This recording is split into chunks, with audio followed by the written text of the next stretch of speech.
dalam persoalan di Pamekasan dan beliau juga asli Madura. Kang Hotimi juga beliau adalah aktivis Banser. Kang Hotimi, bagaimana Anda melihat polemik sebenarnya di pengajian yang ada di Pamekasan?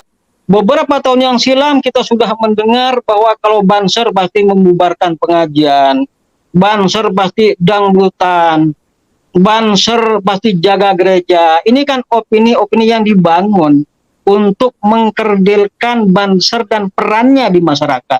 Ini harus kita pahami semua, harus kita sadari ya. Sehingga Banser bukan membubarkan pengajian.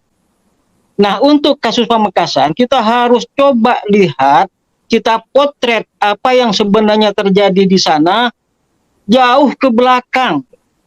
Sebenarnya kalau menurut saya, Banser Pamekasan ini sudah terlalu sabar. Dan terlalu sangat amat sabar tidak mau bereaksi terhadap pancingan-pancingan yang muncul. Ini harus dipahami oleh siapapun, terutama pengurus PBNU nih. Jangan sampai Banser di bawah kena batunya, mereka malah ikut-ikut menyalahkan Banser. Ya. Kenapa? Yang melakukan persekusi, kalau kita mau buka lagi ya beberapa rilis ke belakang, itu bukan Banser loh. Dan persekusi itu terjadi di Madura bukan hanya sekarang dan bukan hanya kasus sekarang. Dan pelakunya bukan Banser. Ya. Kita pernah dihebohkan. Salah satu ketua MWC di Sumeneb itu dipersekusi jam 12 malam. Digeruduk rumahnya. Oleh siapa? Mereka ini.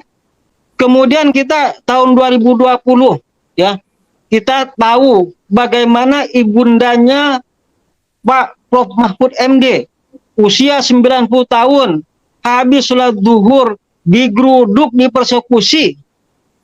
Ya. Dan kita tahu kenapa Prof Mahfud dipersekusi. Dan sekali lagi, kasus-kasus seperti ini sudah sesuatu yang sering terjadi di Madura. Saya ingin cerita ini, Kang Muhlas. Suatu saat saya main ke teman sesama pesantren. Kebetulan saya silaturahmi, saya pakai jaket NU. Ini kisah nyata. Saya mempertanggungjawabkan kisah yang saya alami sendiri. Ya, saya pakai jaket Banser. Dan kebetulan teman saya jadi kepala desa. Sekarang masih menjabat. Apa kata teman saya? Kok kamu berani pakai jaket Banser? Loh, emangnya kenapa? Saya bilang, kalau di sini ketika ada orang pakai jaket Banser itu dipersekusi, baik secara moral, mental, kadang fisik. Ya. Entah itu dikontrol, ya.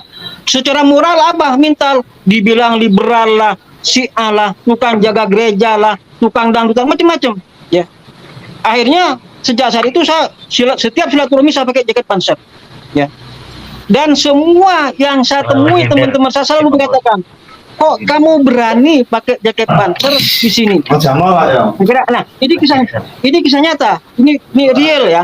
Sehingga Madura NU kulturnya iya, tapi harokah dan fikrohnya itu sudah jauh dari harokah dan fikroh NU sebagaimana yang digambarkan oleh Kang Muhlas tadi.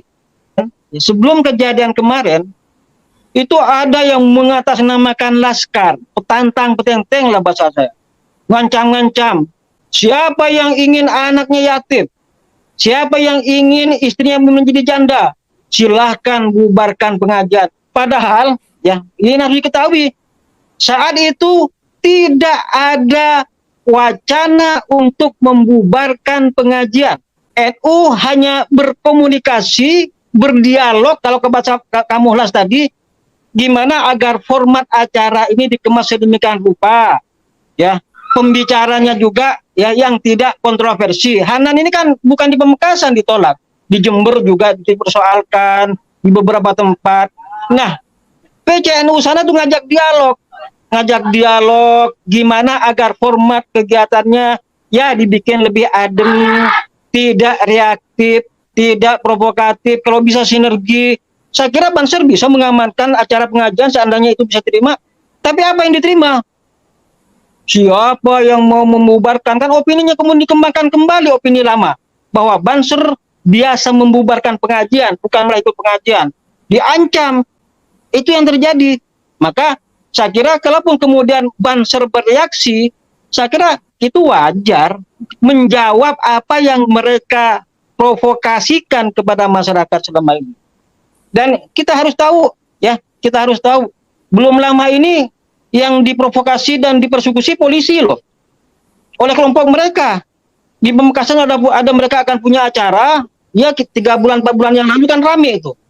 Akan ada acara, datang polisi resmi ingin dialog, bukan membubarkan. Ngajak dialog, ingin nanya formatnya acaranya gimana, kalau perlu pengamanan nanti kita amankan. Apa yang terjadi? Ada seorang, ya anaknya tokoh, ngambil puak, mengumumkan ke masyarakat, polisi masuk pesantren tanpa izin akan membubarkan acara. Kemudian berapa? Ratusan orang keluar dengan membawa berbagai senjata tajam. Itu saya kira 3 bulan yang lalu itu di Pamekasan terjadi itu. Polisi dipersekusi. Saya kira kita harus melihat dari berbagai aspek lah ya. Artinya spektrum penglihatan kita diperluas lah. Jangan kemudian dibaca, oh ini Banser tidak mau berbeda. Kata siapa? Banser dari dulu mau berbeda, dengan non-muslim juga siap berbeda kok. Mereka bisa akur-akur aja, sampai mereka dijaga keamanannya. Di mana tidak tolerannya Banser. Ya. Oh Banser anti pengajian, kata siapa? Jadi gini, Kang Yusuf ya, kalau mereka memukul, kita rangkul. Mereka keras, kita jangan keras, kan begitu. Tapi Kang Muhlas tadi beda loh. Kang Muhlas statementnya al-hadid bil hadid. Mereka pakai besi, kita juga harus pakai besi. Di sini ada 2 mazhab nih. Artinya apa? Saya ingin menegaskan bahwa metode menghadapi persoalan di tiap daerah itu beda. Karena persoalan itu beda. Saya kira kalau teman-teman NU Jogja menghadapi persoalan-persoalan HTI, Wahabi, Salafi di Jogja dengan kultur keraton yang lembut, kemudian disikapi dengan apa yang disampaikan Gus Ago tadi, saya sepakat. Tapi di Madura beda. Saya kira wajar kalau kemudian metodologi yang diambil oleh teman-teman Banser juga berbeda. Tapi satu hal yang saya sepakat, baik apa yang disampaikan Gus Ago maupun Kang Muhlas tadi, NU itu memang merangkul. NU itu tidak alergi dengan perbedaan. Kita sepakat.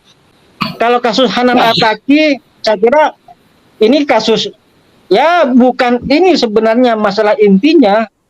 Ini hanya letupan karena Banser sudah cukup lama menahan diri dan bersabar.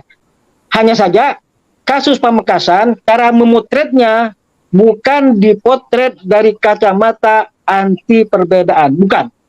Ya, tapi potretlah lewat kasus-kasus yang pernah terjadi. Saya kira kalau melihat rentetan persoalan, Banser Pamekasan selama ini cukup sabar dan menahan diri sesuai dengan petuah para kiai. Kalau sekarang mereka beraksi, ya sekali-kali bolehlah, daripada ditekan terus. Dan kita juga punya rumus, kita tidak kasar, tidak kaku, tapi kita tidak lemah.